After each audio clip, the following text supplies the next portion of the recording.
ឲ្យបងក្រោកឈរអូនបារម្ភយកចិត្តទុកដាក់អូនធ្វើរឿងល្អ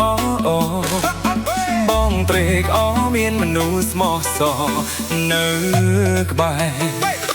ទុំអ្នកគង់នងយើងក៏ប្រែស៊ីជុំរើអារម្មណ៍បងក៏ក្តៅពេលមានអូនមើលថែអូនជាអ្នកបងរៀនបងអ្វីហៅថាស្នេហ៍មិនយល់ដែរសុខសង្ការដឿងចំបែងស្នេហាយើងក៏ឈានដើរមកដល់ផ្លូវកែងម្នាក់ទៅស្ដាំទៅឆ្វេងបែងចែកផ្លូវគ្នាដើរសំពៀតជុំវិញខ្លួនខ្វះខាំងរាំងដំណើរផ្លូវត្រូវរួមគ្នាដើរសុទ្ធ